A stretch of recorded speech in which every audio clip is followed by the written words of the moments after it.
jumpa lagi dengan saya di sini. Kali ini saya dapat tugas baru lagi nih dari Bapak Nofri Susan. Kalau sebelumnya saya menjelaskan tentang konflik dari Louis Koster seperti apa, konflik dari Rolf Dahrendorf seperti apa, lalu saya menjelaskan Louis Koster nih contohnya seperti ini. Kalau si Dahrendorf seperti ini, jadi bisa dianalisis melalui contoh. Tapi kali ini saya tidak memberikan seperti biasanya, saya akan menjelaskan tentang transformasi konflik sendiri itu bagaimana. Dan kali ini saya tidak melakukan presentasi di sini, tapi saya melalui PowerPoint. Jadi, mari kita cek PowerPoint-nya. Transformasi konflik dan perdamaian. Hakikat konflik. Konflik dalam literatur ilmu sosial dan ilmu politik secara umum dipahami sebagai pertentangan atau perselisihan antar kelompok dan antar warga dalam kehidupan sosial dan politik karena berbagai sebab dan kepentingan-kepentingan. Terdapat 4 ciri konflik menurut Ted Gur. Yang pertama, adanya 2 atau lebih pihak yang terlibat. Kedua, terlibat dalam tindakan yang saling memusuhi.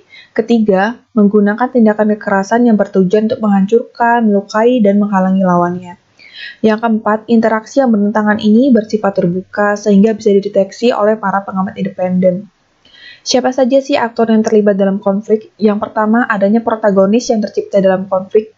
Yang kedua, para pendukung dari berbagai sikap. Yang ketiga, para penghubung dan mediator.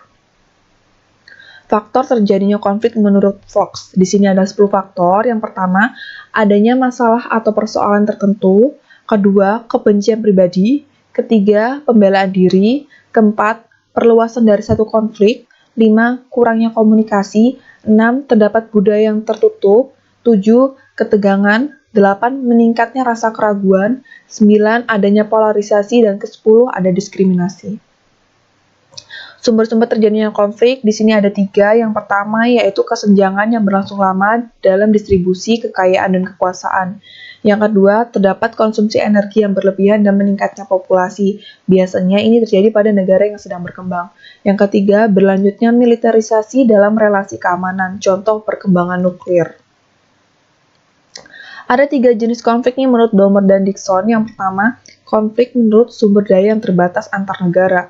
Yang kedua, konflik identitas kelompok, butuh pengakuan atas kekuasaan tertentu. Dan yang ketiga, konflik perampasan, ketika kesenjangan antara harapan dan kenyataan semakin lebar.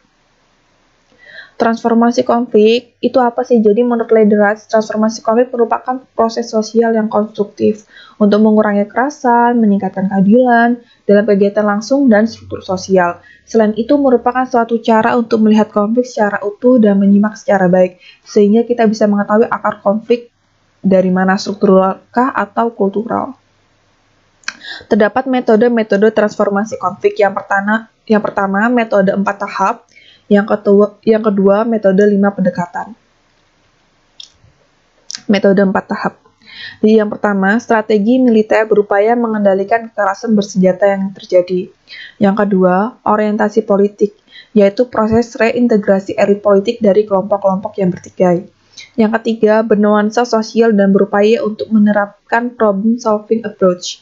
Dan yang keempat, terdapat perombakan struktur sosial budaya yang mengarah ke pembentukan komunitas perdamaian yang langgeng. Lalu metode 5 pendekatan. Yang pertama, terdapat kolaborasi, yaitu mencari persetujuan yang saling menguntungkan dalam pemecahan masalah. Jadi, aktor-aktor yang terlibat ini mendapatkan keuntungan masing-masing. Jadi di sini targetnya adalah menang dan menang.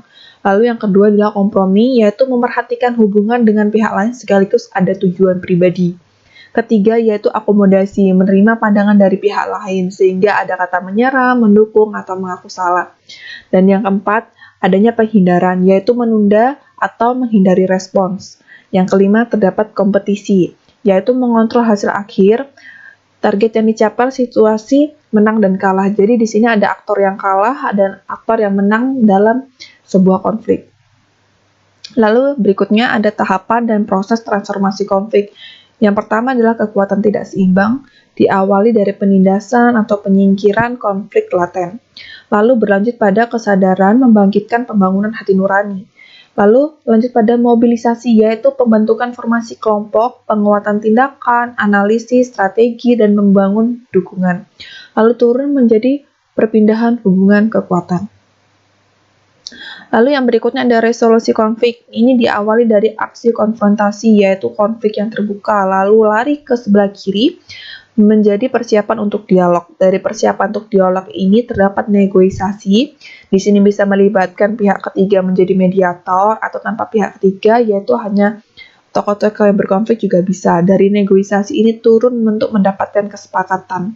Sehingga kesepakatan ini sudah disetujui, maka turun lagi menjadi modifikasi dari stereotipe memproses masa lalu. Lalu pindah menjadi rekonsiliasi atau resolusi. Dari resolusi ini terdapat penciptaan perdamaian. Yang pertama, pembangunan kembali komunitas. Yang kedua, terdapat rekonstruksi atau pembangunan. Yang ketiga, demokrasi atau partisipasi politik. Dari penciptaan perdamaian ini, lalu geser ke sebelah kanan, terdapat proses konstan untuk pelestarian perdamaian, pengelolaan konflik, konstruktif untuk pencegahan konflik. Jadi, penciptaan perdamaian dari resolusi ini bisa menjadi sebuah pencegahan konflik pada waktu yang akan datang.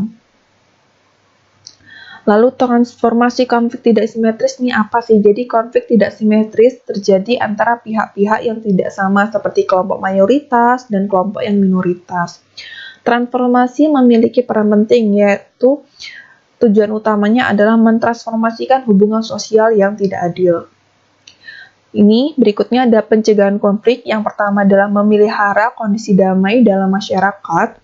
Yang kedua, mengembangkan sistem penyelesaian perselisihan secara damai. Ketiga, meredam potensi konflik. Dan yang keempat, membangun sistem peringatan dini. Lalu terdapat penghentian konflik. Yang pertama, penghentian kekerasan fisik. Yang kedua, penetapan status keadaan konflik. Yang ketiga, tindakan darurat penyelamatan dan perlindungan korban. Yang keempat, bantuan penggunaan dan pengerahan kekuatan Tentara Nasional Indonesia atau TNI. Lalu pemulihan pasca konfliknya apa aja sih? Jadi di sini ada 3 cara. Yang pertama adalah rekonsiliasi, yaitu dilakukan dengan peranata adat atau peranata sosial atau satuan tugas penyelesaian konflik. Yang kedua terdapat rehabilitasi, yaitu dilakukan pasca konflik sesuai dengan tugas, tanggung jawab, dan wewenang dari pemerintah dan pemerintah daerah. Yang terakhir adanya rekonstruksi, yaitu pemulihan lokasi dan perbaikan struktur masyarakat pasca konflik. Pemulihan lokasi ini bisa mencakup lokasi layanan pemerintah, layanan kesehatan, layanan beribadah, serta juga ada pemulihan psikologi bagi aktor-aktor yang terlibat dalam konflik. Halo, jumpa lagi dengan saya di sini. Di sini saya kembali untuk menyimpulkan melalui penjelasan dari PowerPoint. Jadi saya simpulkan melalui laptop, jadi mohon maaf jika ada sedikit-sedikit saya baca.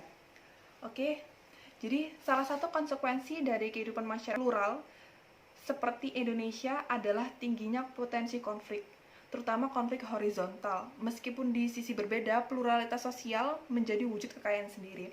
Jadi Indonesia ini kan terdiri dari banyak suku, bahasa, budaya, dan berbagai macam agama. Nah, di sini perbedaan seperti ini bisa menjadi suatu pandangan yang berbeda dan dapat memicu konflik. Tetapi perbedaan ini juga bisa menjadi kekayaan bagi negara Indonesia. Karena nggak semua negara bisa memiliki kekayaan seperti kita. Lalu, konflik biasanya melibatkan pertentangan antara dua pihak atau lebih. Menurut Koser, konflik merupakan perselisihan mengenai nilai-nilai atau tuntunan-tuntunan yang berkenaan dengan status, kuasa, dan sumber-sumber kekayaan yang persediaannya tidak mencukupi.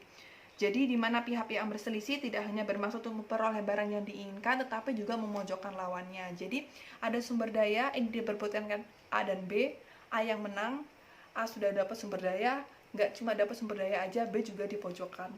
Seperti itu. Lalu konflik dapat berlangsung antara individu-individu, kelompok-kelompok, individu dengan kelompok, atau sebaliknya kelompok dengan individu. Jadi dalam penyelesaian konflik terdapat cara transformasi konflik yang sudah dijelaskan di PPT tadi ya. Transformasi konflik sendiri itu apa? Dan ternyata transformasi konflik merupakan suatu cara untuk menyelesaikan suatu konflik. Jadi menurut Lederach, transformasi konflik merupakan suatu cara untuk melihat konflik secara utuh dengan menyimak secara baik. Jadi melihat konflik itu nggak dari permukaannya aja, tapi melalui akar permasalahannya. Melalui transformasi konflik juga, kita dapat mengetahui akar terjadinya konflik sehingga dapat menemukan solusi yang tepat dalam penanganan konflik tersebut.